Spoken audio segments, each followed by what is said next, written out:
Tahu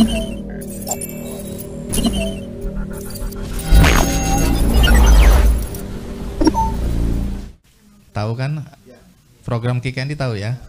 Anak-anak muda tahu? Kalau nggak tahu tanya ibumu.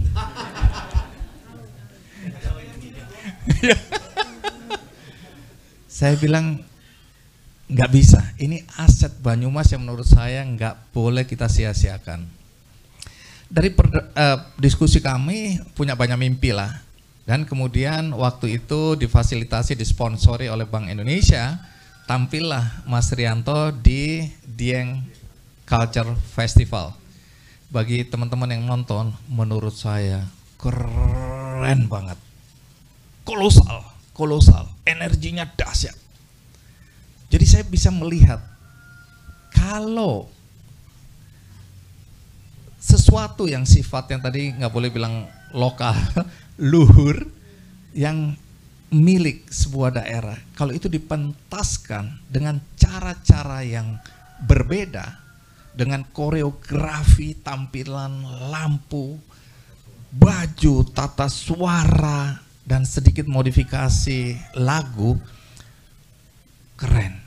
Dan maaf, teman-teman saya yang dari Jakarta bilang, gila ini siapa, ini bagaimana, dan mereka tertarik untuk cari tahu lebih lanjut siapa Rianto dan apa itu Lengger Lanang.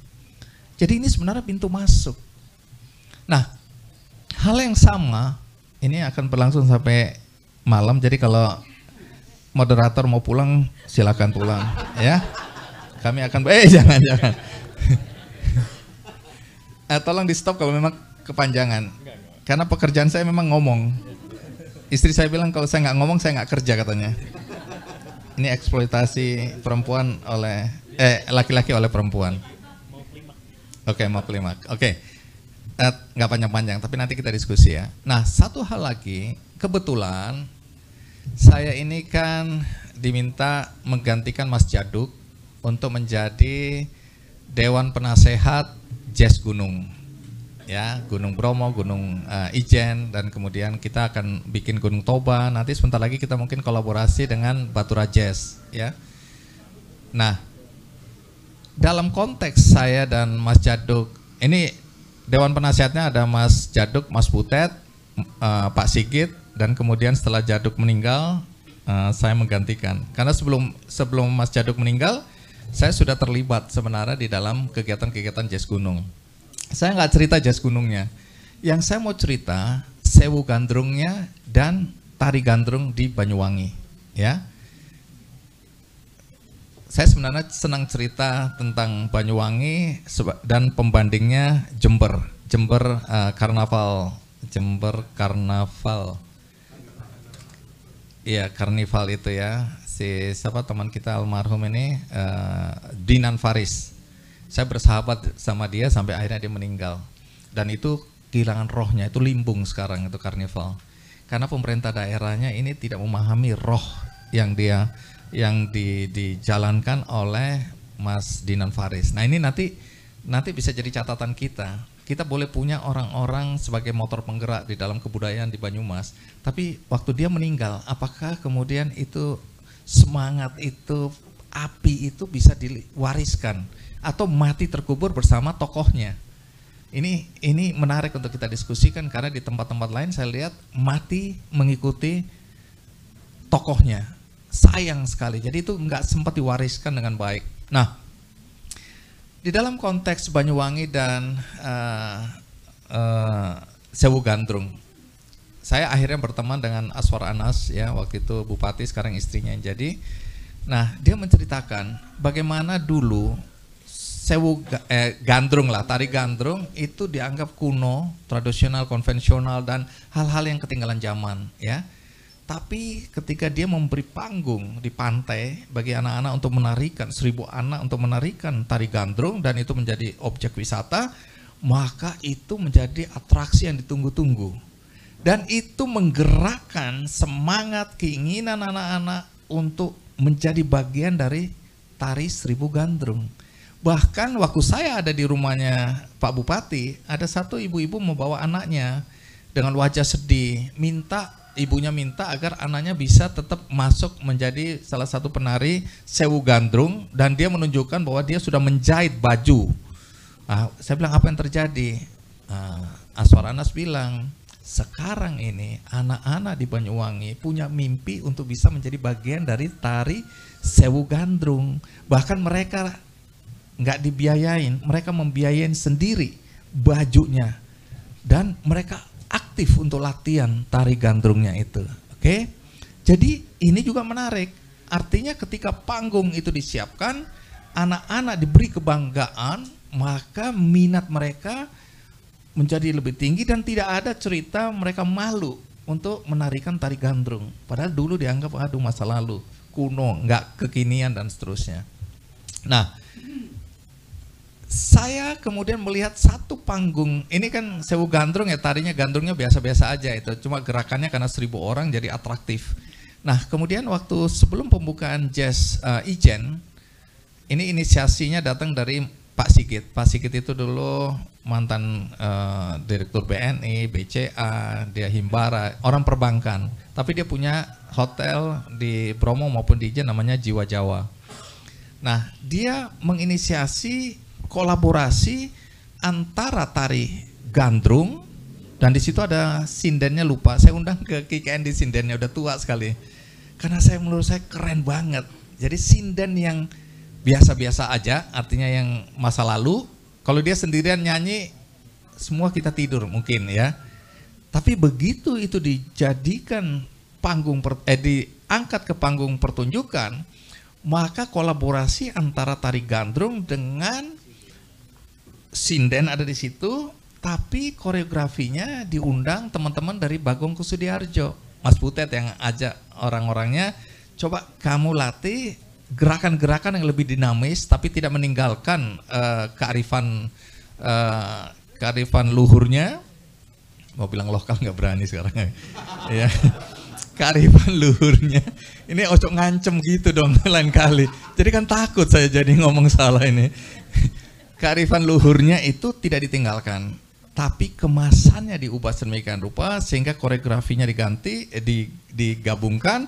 Yang nari anak-anak SMK jurusan tari, tapi teman-teman dari Bagong Kusudiarjo memberikan ya tambahan gerak yang membuat itu kelihatan jadi atraktif, plus ada cerita di dalam itu. Jadi kami yang nonton sebelum pembukaan Jazz Gunung, dan ini kan teman dari Jakarta ya, dan orang-orang ya maaf itu orang-orang kaya-kaya itu yang datang waktu itu, dan mereka terkagum-kagum, mereka bicaranya sampai 2 hari 2 malam mengenai pementasan itu, dan kemudian tentang sindennya dan tentang tari gandrungnya. Jadi saya melihat sebenarnya, nah ini nanti mohon masukan karena dengan Mas Sujiwo Tejo ketika kami diskusi, kan saya mempertanyakan bagaimana dia merusak pakem-pakem di dalam wayang itu, dan sebagian dari wayang-wayang senior kan keberatan ya. Ini waktu itu ya, saya nggak tahu kondisi sekarang, sehingga yang kami pertanyakan adalah kita mau membawa nilai atau kemasan. Kalau kita bertahan pada kemasan konvensional, tradisional, dengan durasi waktu yang begitu panjang, katakanlah begitu ya, apakah ada yang mau tetap menonton anak-anak muda ini? Ya. Tapi kalau kita kemas demikian rupa, agak membeling sedikit, dengan bahkan ada interaktif dengan layar digital misalnya dan seterusnya, apakah itu kemudian merusak pakem-pakem itu? Apakah itu kemudian akan menjadi problematika bagi pemahaman anak-anak muda terhadap nilai-nilai yang terkandung di dalam pertunjukan wayang itu sendiri? Saya kebetulan dari kecil hidup juga dengan wayang. Jadi saya dulu bikin komik wayang ya. Tadi kami cerita ya. Saya memahami bahwa tokoh idola saya itu Bima. Kenapa Werkudara ya? Kenapa? Karena saya mencoba memahami nilai-nilai yang kok cocok banget sama saya. Nah, tadi saya baru dapat pengayaan ini karena keterbatasan pemahaman saya tentang tokoh-tokoh wayang. Karena saya memahami Bima itu memang nggak bisa duduk, dia berdiri. Nah, tapi baru dikasih tahu tadi enggak, ketika dia bertemu dengan nopo Dewa Ruci. Di situ dia kromo inggil dan bisa duduk. Saya memahami ngokoknya Bima Sakti, berdirinya Bima Sakti tanpa duduk itu adalah kesetaraan. Jadi saya ini merasa kita ini manusia harusnya setara. Jadi ketika saya berbicara dengan katakanlah presiden, ya, menteri, saya nggak pernah menyebutkan beliau misalnya, karena saya jurnalis itu ada bahasa jurnalistik, kesetaraan juga, tidak feodal, ya, maka saya menggunakan kata Anda. Nah, waktu saya wawancara dengan Pak SBY, saya bilang, Anda bagaimana Anda gini, ternyata protokol keberatan. Melalui produser saya bilang, Bang, protokol bilang jangan panggil Anda, panggil Bapak atau Pak Presiden gitu-gitu. Saya bilang apa yang salah di sini, gitu kan? Saya tetap pakai Anda. Gangguan lagi, ribut di belakang, kembali lagi gitu. Saking jengkel saya bilang, Pak SBY ya, Anda dipanggil Anda keberatan nggak? Enggak, anak-anak kecil panggil saya SBY, saya nggak masalah. Ya sudah, saya hajar lagi Anda. Karena menurut saya Anda tidak merendahkan siapapun juga. Karena prinsip hidup saya, kita setara, nggak usah terlalu merasa bahwa orang ini terlalu tinggi sampai kita harus menunduk-nunduk. Sopan santun tetap ada, tapi ketika bicara bahasa, ada bahasa kesetaraan. Karena itu saya begitu mengagumi Bima, karena saya bilang dia sama rakyat biasa ya begitu, dia sama raja-raja ya begitu, apa adanya. Sama-sama? Dewa, nah itu. Nah itu menunjukkan, nah saya merasa prinsip itu cocok banget sama saya. Terus apa yang keluar dari mulutnya itu adalah di dalam hatinya. Jadi apa yang ada dalam hatinya itu yang keluar dari mulutnya. Jadi nggak ada dusta di antara kita, kira-kira begitu. Nah kemudian dia mendahulukan saudara-saudaranya ketimbang dirinya sendiri. Dan satu terakhir, saya diundang oleh Pak Irwan Hidayat. Di, kamu mbok datang no, aku lagi bikin restoran opo mana? Restoran ayam goreng, enak itu. Namanya apa? Namanya restoran ayam goreng Bima. Loh, aku bilang nggak cocok banget. Mana ada ayam goreng dijadikan Bima dijadikan merek ayam goreng gitu kan? Nggak nyambung. Aku bilang, kamu ini salah, kamu nggak punya pemahaman tentang sejarah perwayangan. Maksudnya apa? Bima itu pernah jadi koki selama mereka mengembara dalam pengasingan. Nah saya tadi konfirmasi, ternyata ini bagus juga, terima kasih nih, nanti saya hajar juga dia. Saya bilang Anda yang nggak paham, ternyata bukan koki tapi dia penyembelih hewan memang untuk kurban dan dijadikan, nah jagal. Jadi terima kasih ya, supaya saya kelihatan pinter sedikit lah. Nanti saya ajak diskusi lagi Pak Irwan. Tunggu dulu, ternyata bukan koki, ya, dan seterusnya. Jadi Bapak Ibu sekalian, poin dari cerita saya ngalur ngidur nggak keruan itu adalah ada kegelisahan. Apakah kemudian kita harus menyerah? Kita harus kalah? Biarkan, karena pertanyaan saya berikutnya, emang kalau budaya apa semua yang ada sekarang yang kita hargai, kita rasa nilainya tinggi, apa semua hilang, apa yang terjadi pada bangsa ini? Apa yang terjadi pada masyarakat kita? Ada yang bilang gak ada masalah tuh. Nah, kemudian masuk ke tadi K-pop. Jadi K-pop orang bisa melihat sebagai industri, sebagai upaya untuk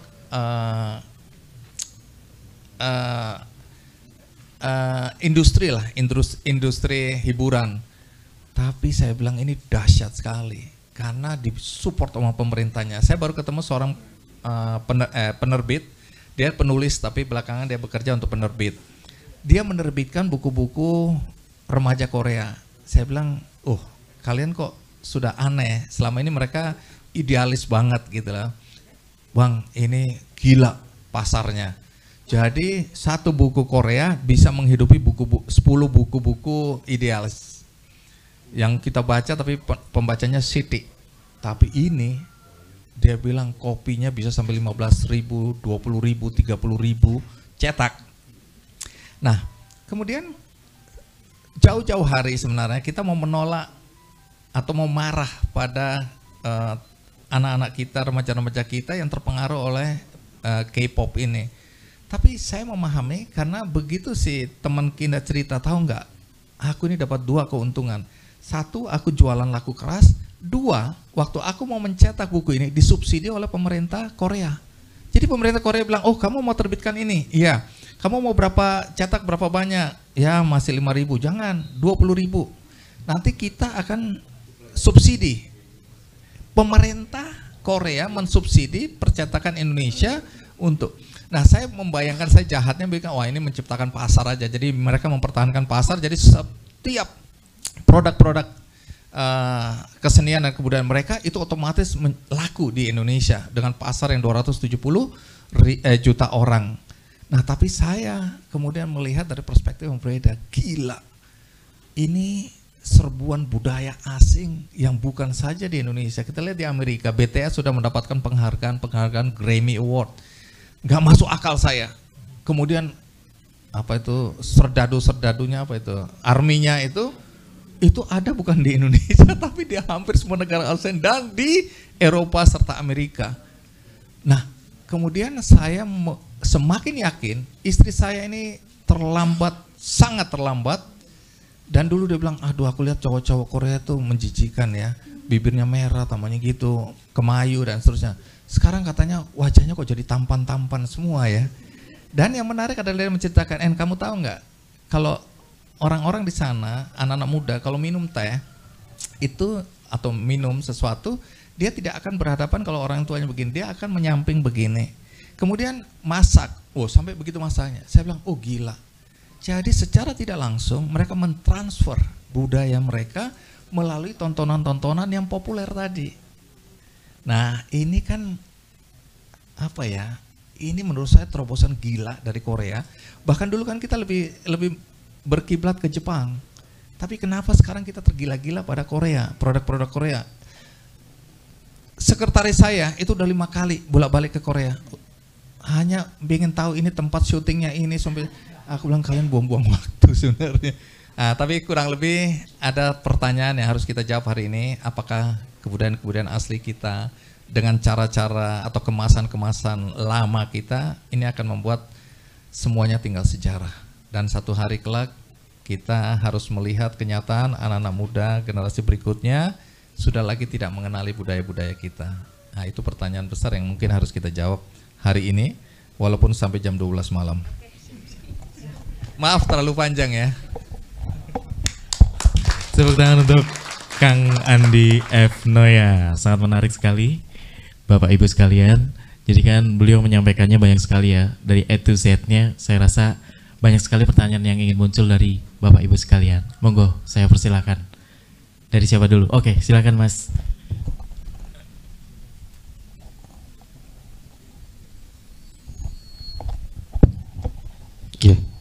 Assalamualaikum warahmatullahi wabarakatuh.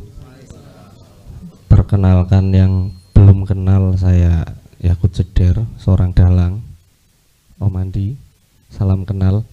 Oke, ini mohon maaf saya nyelani atur disit dewek karena saya tidak bisa lama di sini. Jadi saya kepareng matur dulu untuk udon-udon pinemu untuk juga berdiskusi dengan para senior-senior semua. Yang pertama, yang jelas kedatangan Om Andi di Cilongok ini pasti harus disambut dengan euforia Om Andi. Tadi kan bingung perlu dirayakan atau tidak, itu perlu Pak, perlu Om, perlu banget, itu perlu. Dan paling bagus itu merayakannya nanggap dalang jeder. Nanti kolaborasi sama teman-teman seniman dan budayawan di sini, wah top banget loh. Itu benar. Nanti kalau mau tahu harganya kita tukar kontak nggak apa-apa. Jadi marketing kan ngarep disit bro aja carry. Ya. Saya kepareng matur, mohon maaf. Yang jelas bukan pertanyaan tapi lebih ke menyingkat waktu karena mungkin nanti malam juga ada pegelaran. Langsung saya ingin udu dalam diskusi ini tentang pertanyaan-pertanyaan besar itu tadi yang ada di benak kita semua. Masalah K-pop, saya setuju dengan Mas Bagus sama Om Andi. Mungkin dalang yang wujudnya kayak gini ya cuma saya. Itu salah satu trik marketing juga. Jadi Mas Dimas nggak usah bingung Mas, kalau gimana caranya ini yang muda-muda tertarik. yang menyampaikan budaya di Brebes sana nanti wujudnya kayak gini. Itu udah solusi, Mas. Mereka akan tambah penasaran ketika itu wujudnya kayak gitu, ketika nanti pakai blangkon kayak apa ya? Ketika itu nanti pakai beskap kayak apa ya? Nah, blangkonnya padahal telatakan ora tetek enggo. Nggih, itu seperti itu. Nggih, jadi gini. Saya setuju sekali dengan Mas Bagus bahwa budaya itu sendiri, tradisi itu sendiri, seni itu juga sendiri. Budaya adalah budidaya manusia dari awal peradaban manusia. Tradisi adalah kebiasaan yang diturunkan turun menurun, dan seni adalah produk dari budaya dan tradisi itu sendiri. Ini tiga hal yang berbeda yang nggak bisa dibenturkan, jalannya sendiri-sendiri. Dan ketika kita kembali ke tema pada hari ini, nopo nggih temane? Budaya kini tanpa merusak, berkreasi tanpa merusak tradisi. Tradisi yang mana? Itu tradisi yang mana? Ya mohon maaf kalau menurut saya ini masih kurang lengkap. Tradisi yang mana yang dirusak gitu loh.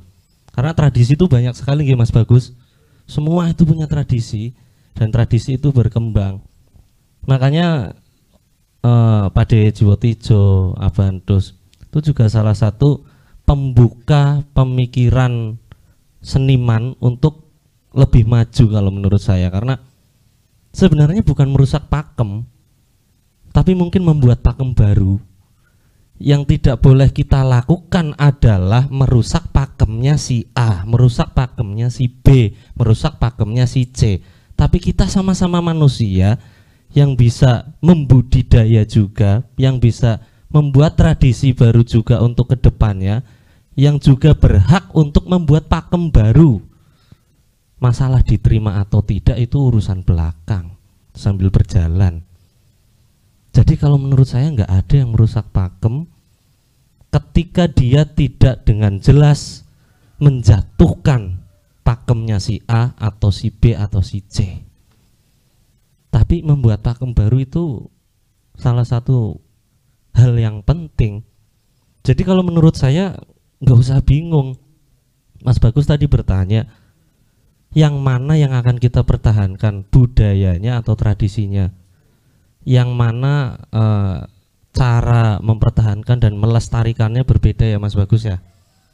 Nggak usah kita harus bersatu dan menjadi sama semua, tapi kita berbagi tugas saja. Bersatu atau persatuan itu bukan berarti saya sebagai anaknya Pak De Sigit bersatu sama Pak De Sigit terus mobilnya Pak De Sigit mobil saya, ya nggak gitu juga.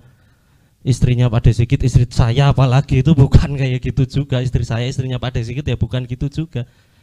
Bersatu, kita bersatu nih pemahamannya, kompak, bersatu tujuannya, tapi satu jadi satu, bukan satu terus melebur jadi sama semua. Om Sigit dengan Om Sigitnya, saya dengan jedernya, Mas Bagus dengan Mas Bagusnya, dan lain sebagainya. Kalau menurut saya itu, karena mau nggak mau kalau kita tidak bagi tugas, malah kita keteteran untuk mempertahankan atau melestarikan budaya, tradisi, dan seni ini. Kita tetap bagi tugas. Yang nguri-uri pakem ya jalan, yang menginovasikan pakem ya jalan, yang membuat pakem baru sebagai jembatan untuk generasi berikutnya ya jalan. Yang jadi masalah di sini itu bukan adanya ketiga rel ini, tapi yang jadi masalah adalah ego dari setiap manusia yang berada di dalam rel masing-masing. Bullshit ketika kita ngomong bersaing sehat itu bullshit lah. Semua kita punya ego, kita punya tujuan, kita punya apa. Sindir menyindir untuk menjadi sensasi itu hal biasa dalam entertain. Yang tidak boleh kan menjatuhkannya kalau menurut saya. Om Sigit di panggung dengan jokesnya, wayangan kok kayak jedar pati ngumrubyuk ora karuan. itu perlu dan itu nggak apa-apa. Dan itu kita jaga walaupun Gojek seperti itu tidak merusak hubungan saya dengan Om Sigit. Mungkin saya juga tua teman wayangane Om gitu. Itu nggak apa-apa gitu loh. Kita lebih membuka diri, membuka pikiran kita.